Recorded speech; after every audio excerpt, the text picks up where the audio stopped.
Hello everyone, this is Gihan Pereira and welcome to this online presentation which is all about active learning. I think it's one of the most valuable skills that all of us need for the 21st century and especially for an uncertain future. So we're going to go through some really practical things today to help you with this learning and developing the skill of active learning. This is something that I do regularly with many presentations, and many of you will have been to my presentations before. But just in case you haven't, my 3 standard rules of engagement are as follows. They're nice and simple. So first of all, I want to give you stuff to think about. So please do take the opportunity to set some time aside for some thinking during this presentation.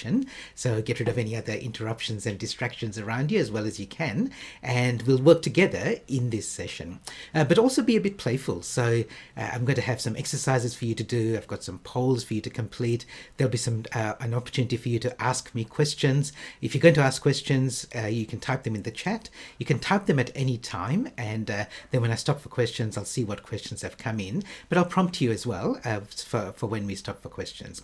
This is being recorded, and the recording is going to be sent out to everybody who's registered, so you'll get access to this afterwards as well. So don't feel you have to frantically be taking down notes. Just lean in and engage for the presentation. But also I want you to have some really practical things that you can take away and use in your professional life, but also in your personal life, because this skill of active learning is relevant in both arenas. So we've got quite a few people who are joining now, and that's great to see. So the people still joining, which is good. For people who don't know me, so I recognize some of the names on the list, but not all of them. So for people who don't know me, I'm a futurist. I talk about leading in uncertainty, and today specifically around the skills for the future. I've worked with lots of organizations, mostly around Australia and New Zealand, and some of them you can see here, and I'm showing this because this skill that we're going to talk about today, active learning, is relevant whether you're working in a large corporate or a small business or a government organization or a non-for-profit. It's applicable across the range. So we're going to talk about some things that are generally applicable for everybody. So I hope you find some value from this, and also, as I said, in the next 40 to 45 minutes, lean in and get as much value as you can from this presentation. So I like to make my presentations interactive, and so the first thing I've got for you, the first interactive bit, is I've got a poll. And so the poll is about your experience in your current role in your organization. What's your current experience? So the way we're going to do the poll is, in fact, let me open up the poll. So just click the link that I'm just going to paste in the chat room for everybody, and that'll take you to the poll window. And you can see it's a nice, simple, multiple choice series of questions for you. So how long have you been in your current role? Is it less than a year? Is it 1 to 5 years, 5 to 10 years, or more than 10 years? And there are a couple of ways of doing the poll. You can either click the link, or if you want to, you can see the other instructions at the top of the poll window there. So you can go to menti.com and use that code. But it's interesting. Okay, so they're spread out quite evenly at the moment, but we'll see what happens as I'll give people a little bit more time to vote. So the question is, like, in your current role, how long have you been there? Have you been there for a short time or a long time? And okay, so it's interesting to see that most people here have been in their current role for between 1 to 5 years. And there's few people who've been there for quite a long time, like more than 10 years. And the reason I'm sharing this poll is that quite often, if you're involved in something and you've been in a similar role for a long time, it may mean that you've become quite accustomed to that role, and maybe you're not learning new things. Now, 2020 has forced us to learn a lot of new things, so that may have shaken us up and given us the opportunity to also do things a little bit differently. But many people who've been in there for a long time, they're kind of doing the same things over and over again, and perhaps not thinking ahead enough.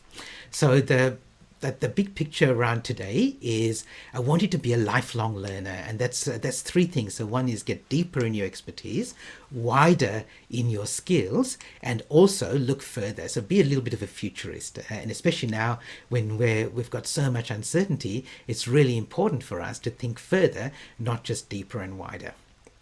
So my next question for you is again something that I've been asking for many years, and this one I'd like you to share in the chat. When was the last time you did something for the first time? And 2020 has certainly thrown up a lot of those opportunities. So maybe it's the first time you've used hand sanitizer, or the first time you've bumped elbows rather than shaking hands, or the first time you've experimented with homeschooling kids. So what are the things that you've done for the first time? So in the chat room, can you share?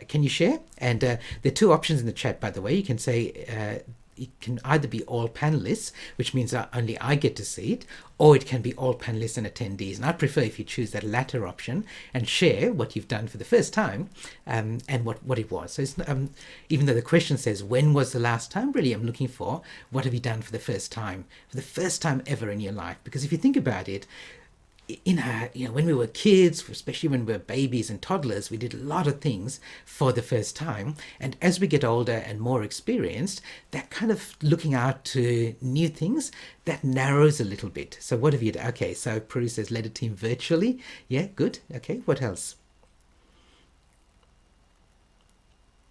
Yeah, working from home. So some people are just responding to all panelists. So I'm going to read out those responses.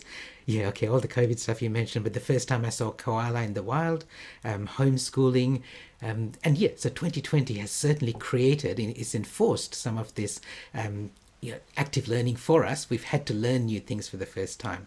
Run a webinar. So even for me, like I've been running webinars since 2009. So I've been doing online presenting for a long time. So for me to switch to online presenting was not as difficult as for some other speakers, and yet the technology has changed, the camera technology has changed, new microphones are around, the way that you frame up presentations has changed. So a lot of that for me as well, even though I've been doing this for more than 10 years, a lot of that has changed as well. So I'm learning new things for the first time. Yeah, COVID safe plans. Yeah, great. Okay, so this is really valuable for us if we're thinking about the skill of active learning. So thank you for sharing there.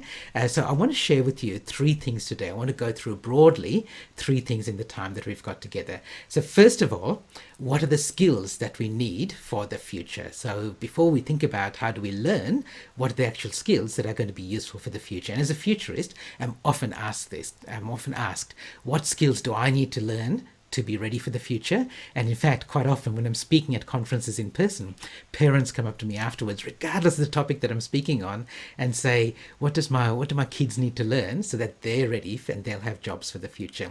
And I always say to them, it's not about jobs, it's about skills. And it's more true now when the job market is more uncertain than ever before. The skills are useful. So we'll talk about skills first, then we'll talk about your mindset. So what sort of mindsets are going to keep us and equip us well for the future? And the last area is, how do you learn? So the first one is what, the second one is a little bit around, still around your mindset and how, and the third one is how you get information in from outside. So the World Economic Forum has done some research, and they published this report a couple of years ago. And I picked this one because it's one of the most recent. But in 2018, they said these are the skills that we need for the next 5 years. And being the World Economic Forum, they did it globally, and they also did it in regions. So they came up with, and I'm going to list here, so the 10 skills that Australians particularly need to be skilled for jobs for the future. So we're not talking about the technical skills for doing the job, but what are the broad skills? So I'm going to ask you in the chat room, what do you think the skills that we need for the future, as identified by the World Economic Forum are? And I'm picking the top 5, so there are others, and I'm just going to ask you to share. What do you think some of those skills might be? So I'm saying, like this is for Australia, but the Australian skills are not like kangaroo herding and stuff like that. It's the skills are fairly general across the board. But what do you think some of the skills are? Yeah, innovation. Yep, flexibility, resilience and problem solving, relationships, creativity, which also is different from innovation but related. Yeah, flexibility. Yeah, being open to new ways of working. Yeah, great. Okay, so let me show you what the World Economic Forum said. So the first one is that idea of creativity and originality. Then they said leadership, and I think it's interesting that they say leadership and social influence. So they're related now. So you're not a leader because you've got leader on your business card or your job title. You're a leader because you're influential in your world, whatever world is. The next one is analytical thinking, critical thinking, and especially now when we're looking at stats about COVID cases every day and being able to make informed decisions based on evidence, not based on just gut feeling. Emotional intelligence, and I think Prue, you said relationships and so on. Emotional intelligence is how you both interpersonal, which is dealing with other people, and intrapersonal, your own emotional intelligence, being able to manage in uncertain times. And this last one here is this thing called active learning. And active learning is a skill. I remember presenting to a group in Canberra a couple of years ago, and one of the participants said, no, active learning is just an orientation. It's something you have or you don't. And I don't think that's true. I think that some people, from the way that they've grown up, have got more of that skill of active learning, but it's definitely something that can be learned. And the skill now is not just learning new stuff, but maybe unlearning old things. Alvin Toffler, he said this. He said, if you're illiterate in the 21st century, it's not because you can't read or write, it's because you've lost the ability to learn and keep learning. And McKinsey says that by 2030, we're going to lose around the world 800 million, almost a billion workers are going to lose their current jobs to automation. So it doesn't mean they'll lose their jobs completely, but they won't be able to do it the same way. So they'll either have to learn how to work with machines, or they'll have to drop out and do something else. So it's a big area, and it's something that we should definitely be thinking about, whatever our role is, and for our teams as well. Okay, so let's look at this first area. So what should you learn? And look, I'm always careful about using the word should because I'm not trying to tell you what you should or shouldn't do, but there's been some research from a number of groups talking about what the skills for the future are. I've shared one of them, which is what the World Economic Forum says, but let me share another group called the Institute for the Future. They've also identified the skills for the future workforce. And by the way, even though they call it skills for the future workforce, they're actually skills for life. So here are the 10 skills for the future workforce, and you can go to their website, the Institute for the Future, and you can download many of the reports are available for free download. Let me quickly go through what these 10 skills are, because people are really interested in knowing. So it's not just about how you learn, but what sort of things you should learn. And remember, these are broad skills. These are not specific to any particular area of expertise. So let me just quickly go through them very briefly so you understand what they are. We're not going to go through any of them in any detail, but I just want to quickly go through them so you know what they are. So the first one, which is cognitive load management. In the old days, we used to call this time management or productivity. But the idea here is that our cognitive load, so the load on our brain is huge now. And you can't just say, let's shut the door and I'm just going to get through all my work and then I'll open the door again when I'm done and when I'm ready, because we've got so much information coming in that's overwhelming and bombarding us. So how do we manage that? How do we filter? How do we choose? How do we make well-informed decisions, and how do we not get overwhelmed by it? So that is a really valuable skill for now. Computational thinking is being good with numbers. It doesn't mean being able to do times tables in your head, because you've got Siri and Google to do that for you, but it's being able to be being numerate, being able to look at a graph and be able to understand what it's saying, is to be able to create and deliver information in a way that people can recognize. And we've seen a lot of this in 2020 with things like COVID-19 graphs and flattening the curve and things like that. But it's actually being able to manage that sort of thing. And for many of us, numeracy is low. And we tend not to value numeracy as much as literacy. So you think someone's illiterate if they can't read, but we very rarely say someone's innumerate just because they're not good at numbers. It's almost like a badge of honor. Oh, I've never been good with numbers. But it's something that's going to be very important in the future. Another thing around technology is the idea of new media literacy. So being comfortable with the fact that there are now new media channels and being comfortable with adopting them and switching if you find there's something better that comes along and the old one doesn't suffice anymore. This idea of novel and adaptive thinking, this is where innovation, creativity and originality come in. So to be able to think think differently and to then be able to apply that in your workplace or in your personal life. This is an interesting skill that I talk about a lot in my keynote presentations. We won't talk about it here, but transdisciplinarity is being a connector. So you see things from outside your area of expertise and you figure out, oh, that could have an impact on me, or I could take advantage of that and use it in my area of expertise. So it's a skill of being able to think broadly and connect things which don't seem like they're related on the surface. This idea of sense making is looking at what's happening in the world and being able to make sense of it, and make sense of it in a way that's useful for you and also for you to be able to share. So if you can be a translator of all the noise and uncertainty in the world, it's a really valuable skill for you to have. So is this other skill of design thinking, and I reckon there'd be some people here who are really very, very well versed in this process of design thinking. So there's kind of this formal process, but the idea in a nutshell is, instead of starting with what you've got, the products and services that you've got, and figuring out how to improve them, you start at the other end and you say, what do our customers and clients need? What are the problems that we can solve for them? And then regardless of what we're starting with, how do we design a solution?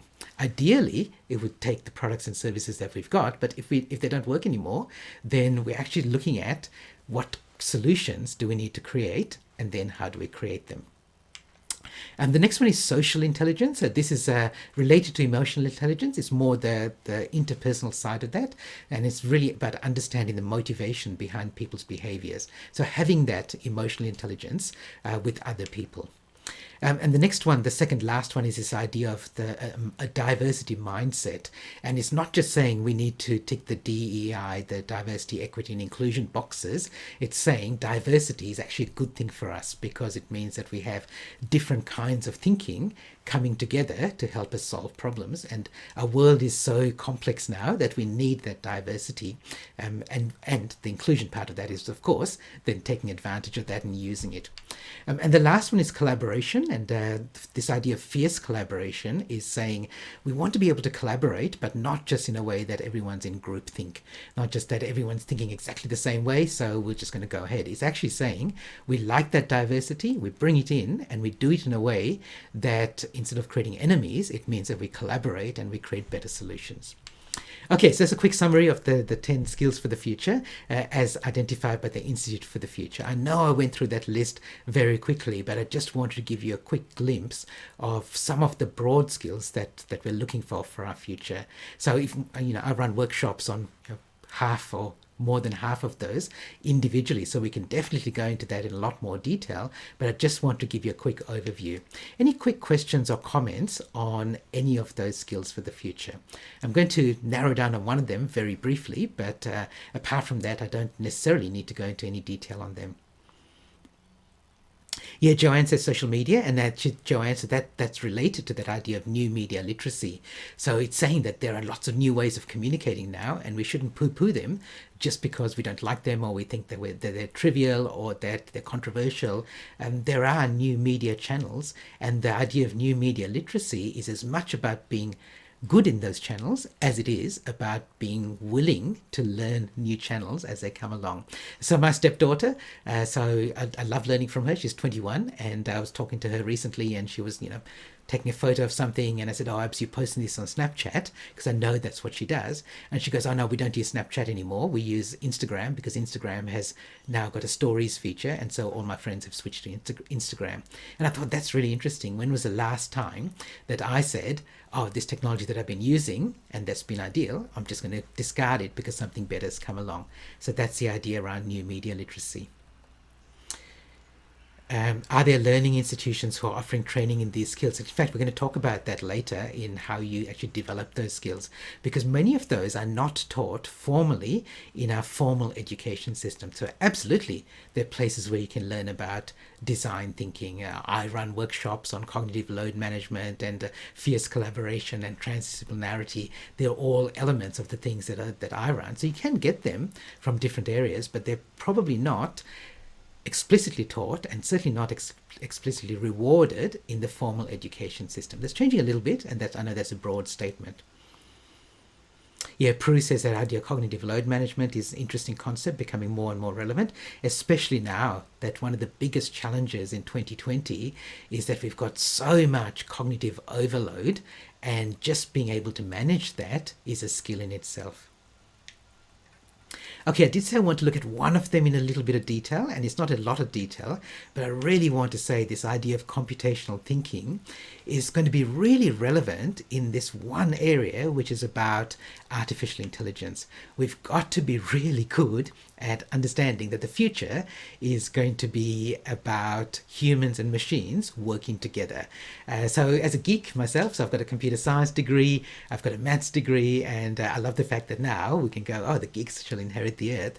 But it's going to happen in a lot of areas and in a lot of organizations that you're not necessarily going to lose your job to a robot or to AI, but you might lose your job to a human who's working together with robots or AI, particularly with AI. So for all of us in any sort of role that we've got, it's really, really important that we've got to become more tech savvy, because it's not the robots that are coming for your jobs, but the tech savvy people are coming for your jobs. Okay, so it's a little bit of a quick overview of some of the skills. Let's now look at your mindset and then how you get information in.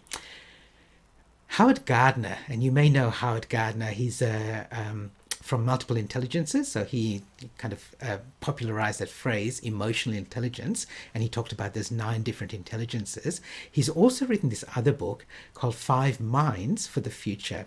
And it should actually be called 5 Mindsets for the Future, but 5 Minds for the Future actually sounds better. But if you think about them as 5 mindsets. And what he says is that all of us have these different mindsets at different levels. And ideally, we'd all be really high in each of those 5 areas. So I'm going to share those 5 mindsets with you, and then we'll do a poll. And the poll, I'm just going to ask you to rate yourself from 1 to 5 in each of these 5 mindsets. So let me share them with you first, and then we'll run the poll. And as we do this, just think to yourself, as I describe them, on a scale of 1 to 5, where do you fit in each of these 5 areas of competence? Okay, so here are the 5 mindsets for the future, according to Howard Gardner. And look, I think these are really useful for us to have as a framework. So the first one, he calls it the disciplined mind. Now, that doesn't mean focused and determined and looking like avoiding distractions. He actually means a disciplined mind, as in what's your discipline, what's your area of expertise, what are you qualified in, what's your experience and your expertise, what are your skills, and have you got the mindset that says, I've got those skills, but I need to keep learning. So I need to keep my knowledge up to date. I need to learn, go deeper in those skills. I need to learn more about that because every discipline is changing. Okay, so that's the first mindset, to go, have I got the deep knowledge that I need, and am I going to keep learning in that area? The next one is the synthesizing mind, which is the connector. So this is the mind that I talked about with transdisciplinarity. You see an idea here, you see an idea here, and you go, oh, I can combine them, and wouldn't that be really useful? So that's the connector. You're not necessarily generating new concepts where you are, but by connecting them rather than them just popping out of your head.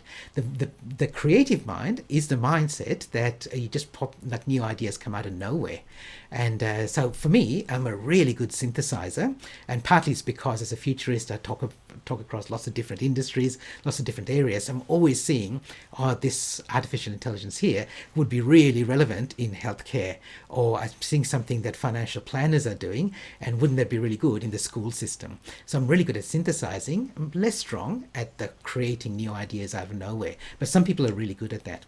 The fourth one is the respectful mind. So this is the person-oriented mind. So this is the one that thinks about other people, is always inclusive when they're running meetings and wants to make sure that everyone's included. It's talking about, it's like the teamwork, it's that social intelligence that comes out of having that respectful mindset.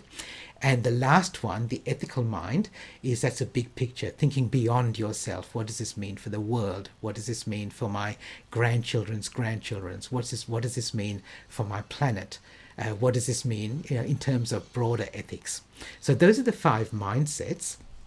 What I'm going to do now is let me advance the poll to the next one. So if you go to exactly the same poll link that we had before. In fact, if you've got the poll still open, it should switch to that automatically. If it hasn't, let me paste in the link for you again if you don't have that anymore.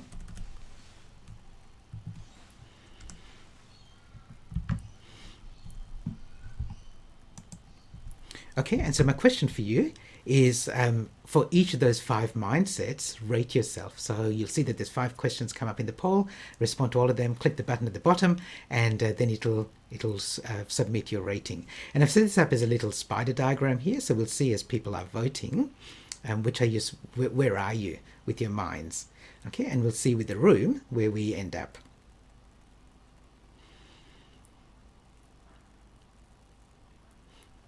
So as the poll results are coming in, let me just explain what this means for us. So we've got these 5 mindsets, and there are 2 ways you could look at this. Ideally, you could say, I know that I'm weak in this area, but with a little bit of effort, I know that I can be better.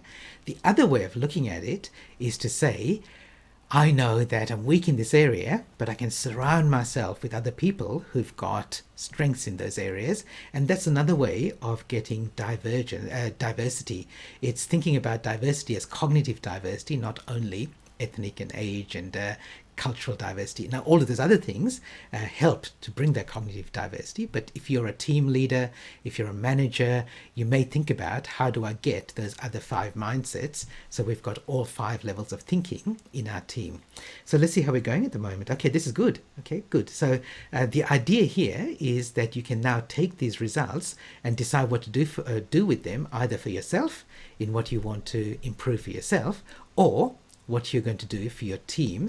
And whenever I do this with teams, I ask teams to do this for themselves, and then as a team they discuss which mindsets they're strong in. I get them to pair up and say, like, which area have you got a weakness in, find somebody else who's strong in that area, and then ask them how you can improve your skills in that area. So it's a really useful exercise to do with your team as well. So don't only take this for yourself. I reckon use this for your team. The book 5 Minds for the Future is good. I think it's pretty good, but I think I've given you the gist of the book here. And if you don't want to read the whole book, save yourself the time and just do this exercise with the rest of your team as well. Any comments or questions about this? It's a pretty simple exercise, but it's really interesting, especially if you're managing a team, to see where they fall in this area and where they measure. Okay, so let me just quickly check, and I'll wait a bit to see if there's any other comments or questions coming through.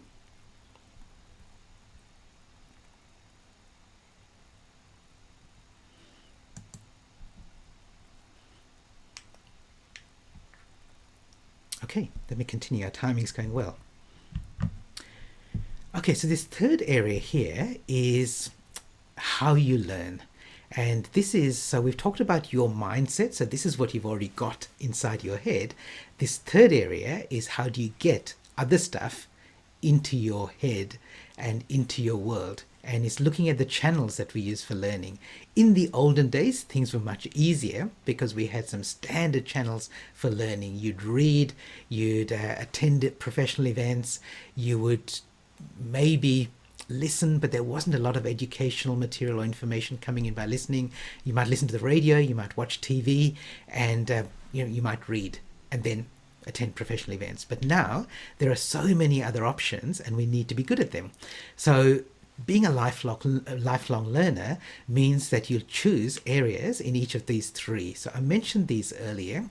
So one is, how do you go deeper in your area of expertise? The second one is, how do you go broader and wider to learn some of those skills that are transferable skills? So, there's a big debate about whether hard skills or soft skills are more important, and whether the word saying soft skills diminishes them, and I tend to agree with that. But it's not really about hard skills and soft skills. It's really about deep skills and wide skills. And I think we need a combination of both. You don't want to be operated on by a heart surgeon who doesn't have a deep expertise in cardiology. Equally, you want to have the wide skills which are transferable, so that if you're changing your job or your career, you can take those skills with you. So for example, my expertise was, as in my degree, was a computer science degree, and I was a very good software developer, and I could have gone deeper in those areas. But the skills that are actually valuable to me, that I learned, that are wider, that are useful, are the emotional intelligence, the social intelligence, the people skills, the design thinking. So I learned a lot of those skills, those wide skills, and they've held me in good stead for the last, well, 30 years now. And the third area is actually being a bit of a futurist, and how well can you look further into the future so that we can think about the future, not only the skills for the present. I mean, we're all on a one-way ticket into the future, and we should spend a lot of our time thinking about the future, especially if you're a leader. Part of your job is to be thinking about the future as much as you're thinking about the present. And many leaders, they don't have the time, so they default to thinking only about the present. So how do you get these skills? So I'm going to break this down into each of these three areas. So the first area is, and basically all I'm going to do is give you a list of places where you can go to develop these skills. And what you'll find is that some of them you're already doing, and others you go, oh, actually that could be really useful for me. And so I'm just going to give you three lists here. So how do you learn more about your area of expertise? How do you go deeper? Obviously, there are things like books, and you can go to specific blogs or podcasts, or attend seminars and conferences and presentations online. So they're the sort of things that you do for your own professional development in your area of expertise. To go wider, I'm going to stop and just quickly check the chat room to see if anyone's got any questions about anything as we go. So if you've got questions, type them in the chat, and I'll just keep an eye on the chat as we go through each of them. If you haven't, that's okay. We'll just go through, I'll go through the three lists. So that's the first thing. So how do you dig deep for your expertise? The second one is, how do you scan wide? So this is for getting a broader perspective, and this is actually those skills that we talked about earlier, that the Institute for the Future identified and the World Economic Forum identified. So how do you, or where do you go to get to broaden your skills and to broaden your knowledge? Are you going to social media? Yeah, as much as you may dislike it, you may find that social media, there are people, especially if you follow people who don't think the same as you do, then you're going to get some things that you wouldn't otherwise see. Have you got diversity in your teams and in your personal life as well? So are you hanging out with people who have got diversity in their thinking, in their backgrounds, and so on? This concept of reverse mentoring, some people will know about it already and will be doing it, but when I ask audiences who's heard of reverse mentoring, only a handful, and maybe in a group of 100 will put up their hand. And the idea of reverse mentoring, so traditional mentoring is the more senior person mentors the more junior person, and I've been involved in many of those mentoring programs over the years as a mentor, and sometimes as a mentoree. I do professional mentoring where I mentor clients. The reverse mentoring is the other way around. The more junior person, the younger, and it tends to be junior in one of three ways: either literally in terms of their age, it could be also junior in terms of their expertise in the industry, so they may be somebody new in the industry, or it may be somebody who's new in that business or that organization, and they become the mentor. So it's interesting. I know some people who do this really, really well. So one of my former clients, she's now just retired, she was a CEO of a law firm in Brisbane, and she used to have this reverse mentoring. So Janet would choose somebody for a 3-month time period, and she'd choose somebody junior, and every week they'd catch up in her office, and she'd just go, tell me what's going on. What can I learn? So Janet was the mentoree. She was the one being mentored rather than being the mentor. And of course, anyone who's done any mentoring relationships knows that it always works, that both parties get equal value from it. But she set herself up as a role of being mentored rather than being the mentor. Shadowing, so is an opportunity for you to follow somebody around and see the way that they do their job. And this can happen in the online world as well, even though it's not, and even though it's done in a different way.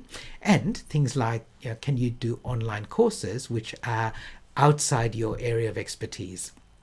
And so you may not want to go to a physical in-person training course about something outside your area of expertise, but it's now quite convenient to do online courses, and there are places where you can do that.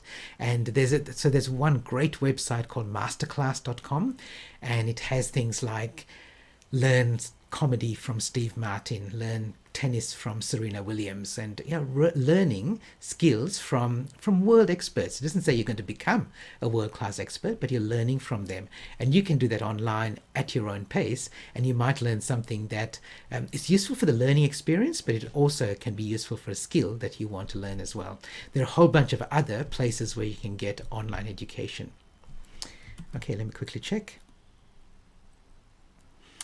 Okay, so Peter says, yeah, right. So I've been reverse mentored for years. Okay, so a couple of questions about reverse mentoring. What's a fair way to choose the reverse mentor? I'm not sure what Janet used. The way that I've seen other people do this in choosing a reverse mentor is they ask. Part of the reverse mentoring process is that there is this natural power hierarchy that you need to break down. And if you go, does someone want to mentor me? People wonder whether it's a CLM, a career limiting move, to be telling the boss, no, you're wrong, or here's something that we're doing wrong. So you need to set up the environment where people feel comfortable being the mentor and being open, and then you ask who'd like to do it. And I know the people that I've worked with who've done this successful, they rotate it. So it might be a 3-month mentoring program. Then the next 3 months they'll choose somebody else, or somebody else becomes part of that program. How can you identify the credibility? So Brandon says, how can you identify the credibility of information while trying to get a wider perspective? And this is part of it. So this is part of critical thinking, which the World Economic Forum identified, is absolutely like being looking for evidence, not just taking things on the surface, but equally like go wider first and then make well-informed decisions about it, rather than go narrow and then try to just quickly try to do a tiny little bit of widening, especially in this area where you want to scan wider. The whole area of critical thinking is something that I'm actually quite passionate about. I want to do this thing called think for yourself, but it's not just about having an opinion, but it's about doing the critical thinking to be able to make better informed decisions. So it opens up a can of worms, which we won't go too deep down that little rabbit hole. But yeah, absolutely, that skill of critical thinking is so valuable, especially when you're scanning wider. Okay, and the third area is, how do you look further? How do you look into the future? And so obviously one thing is like follow futurists. You can follow me in many ways. I run online presentations. I've got a podcast, a newsletter, a blog. I'm on LinkedIn a lot. But there are other futurists as well who are worth following. And you may not always agree with what they say. And some of them have got a bias in certain areas, like sort of bias sounds negative, but they may work in demographics. They may work in technology. They may work in regional Australia. And so for me, of course, this is my day job. I do and I need to follow a lot of people, but I think for all of us in our professional role, we should do a little bit more of this in looking into the future. There are plenty of podcasts around where that are talking about trends, that are talking about the future, especially now. There are plenty of white papers from consulting organizations like McKinsey and PwC, and there's a whole bunch of stuff. And again, there's too much. For me, in my day job, part of my job is to consume all of it and then share what's engaging. It's the same for you, but your job is like you pick and choose the ones that are the most valuable for you. And we'll talk about channels coming up soon. Do mentoring, which I talked about before, and even things like the last one on there, science fiction. Maybe you should be watching something like some sci-fi shows on TV, on Netflix, or maybe listening to sci-fi podcasts, because there are things that even that and remember, it's fiction, it's not science, but some of those things might give you some ideas about what the future might hold. Obviously, it is still fiction, but it can be useful. So I'm not a big sci-fi fan, but sometimes I force myself to watch something or see a little video clip of some interesting thing from sci-fi, because it gives me ideas about the future. Okay, any questions about that before we get on to this, like which channels are you going to use for consuming this information? Because that's just the last section I want to cover. Yeah, right. Michael says, so just started watching the original Lost in Space and how advanced was their creativity. Yeah, look, and it was like it just looks so silly, like the whole Danger Will Robinson and stuff, and the original Star Wars and the Star Trek. And I used to watch Doctor Who as a kid, and now it's just It's laughable to see the technology that was used at that time in production values, but some of the ideas were really interesting. Okay, so this last area I want to cover is which channels do you use for learning? And I'm putting this broadly in 4 areas. So one is, do you really like text? Do you like reading? Do you like listening? So is audio good for you because you can do that while you're doing other things? So I went for a run this morning and I was listening to some podcasts. Do you like video because you learn from watching? So for me, I don't like it so much because I have to be completely focused on that, whereas with audio I can listen to it at double speed while I'm doing something else. Or do you like, and I've said pictures, this is quite broad, other ways of consuming information in a visual way. So which of those four do you like? And you might have preferences for one or more compared to the others. So we're going to do a little poll about that as well. So for me, I like text because I can read through it quickly, I can skim, and I like audio for the reasons I've said. Other people like video. So I've got a friend of mine who loves video because once upon a time there was a thing called air travel, and he used to do a lot of air travel, and he used to take those long flights where he just download a whole bunch of video, and instead of watching what was on Netflix or watching what was on the in-flight movie, he would just consume a lot of video, and it worked really well for him. And me, I like listening to podcasts. This is one little screenshot of some of the podcasts that I'm subscribed to. There's a whole bunch of cricket podcasts there, but if you ignore them, there's other things, and I'm trying to be broad in my listening. Exponential Wisdom is a futurist podcast. There's Get It Done, which is a productivity podcast. On the Media, talking about which is about the media, and so on. So that may not work for you. Audio may not be your favorite channel, but I'd like to ask you which channels do work best for you. So we're going to run the last poll that we've got. Let me move on to that one. Okay, and you'll see this as it comes up on your screen here, that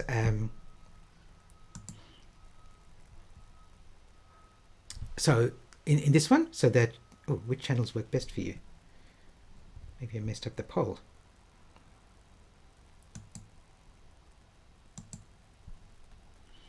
Okay, let's see how you go. It's either I've messed up the poll or the polling system has messed up that poll. Okay, we might just switch that one. We'll skip the online poll, and I'll just ask you in the question box in the chat room, which of the channels work best for you? So in terms of your preferences, what do you like? Do you like text, audio, video, or images? So let me give you the list again so you've got them there. Audio, yeah, podcasts, visual and audio, audio and video. Yep, video, text, audio. Yeah, people have got to commute. Yeah, text and audio. Audio and text, podcast. Yeah, great. Great, thanks everyone. So it's interesting. So I've run this poll over the last probably 5 years, and podcasts never or hardly ever came up until the last 18 months. And now suddenly people have recognized that there's a thing called a podcast. First of all, I know how to subscribe to it. Second, and third, it's actually quite useful and it's quite interesting and entertaining. It's like radio, but delivered to my smartphone. And people love podcasts now, and there are a lot of really high quality podcasts across a number of genres. So you saw me, I've got cricket, I've got comedy, and a whole bunch of professional podcasts as well that I listen to. Yeah, good. Thanks everyone. Okay, that was actually quite useful with that for people to share there.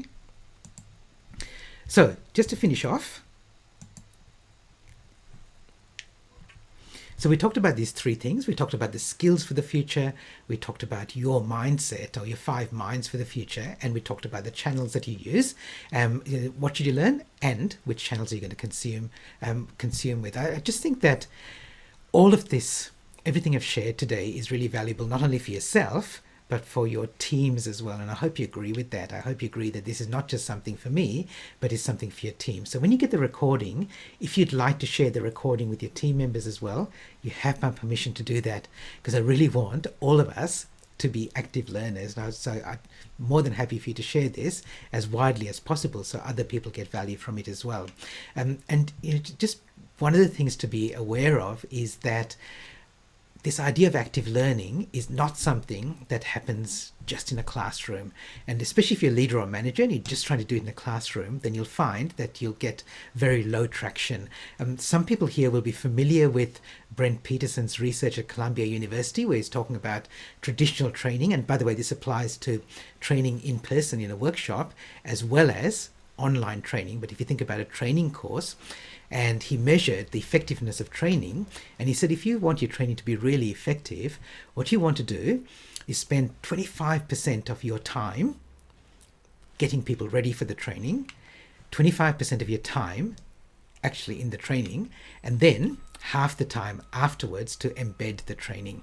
So if you think about this, whether you call it training or learning, so what you want to do is get ready for the learning, then do the learning, and then spend twice as much time then embedding the learning so that it becomes a skill.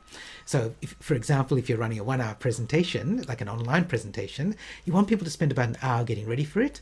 They spend an hour in the presentation, and then 2 hours afterwards embedding it through mentoring or shadowing or trying out the skill in their workplace or in their environment. But that's ideal. But what he found was, how much time and money do people spend, organizations spend? Well, they don't do anywhere near as much as that. They might do a tiny bit of pre-work.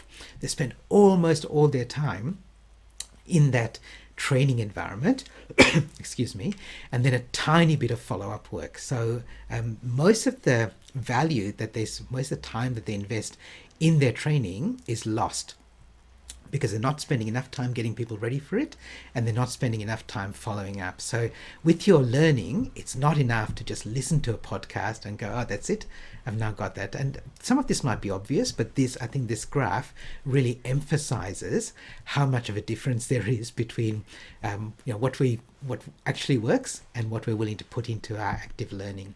The World Economic Forum, one last stat from that report, says that on average, we'll need an extra 25 days of training each year to be ready for, and they were talking about 2023, so to be ready for 3 years from now, we need an extra 25 days of training. So that's 5 full working weeks of training. So there's quite a lot for us to learn. And I think 2020 has created a lot of challenges and created a lot of change in many people's lives in many different ways. One of the things it's done is it's just got us doing things for the first time again. And it may have been a long time since we've done something for the first time. And you saw the things that people said early on. Yeah, so, and I'm not trying to diminish in any way the challenging year it's been for many people, but it's helped people recognize that, yeah, actually, we should be lifelong learners. And, people say that we live in this world of unprecedented times, and it's true. But that's only because it's happening to everyone at the same time. And I've worked in the last 10 years with so many businesses in so many industries that have also been going through massive disruption. So it's not new. It might just be new for the whole world experiencing it at the same time. So invest time in your active learning. And I'll finish with this quotation from Benjamin Brewster in the 19th century. He said, in theory, there's no difference between theory and practice, but in practice there is. And that just reinforces the point I just made, that I hope you got some ideas from today that you can take away and use, and maybe you've written down some notes, but don't let them just be notes on your bit of paper or on your iPad. Actually take them and put them into action. That's the best way that you can be fit for the future. So thank you very much for coming along. Thank you for taking part. Thank you for engaging. And I hope to see you on another presentation soon. And mostly, all the best in being a lifelong learner. Thanks very much. Have a great day.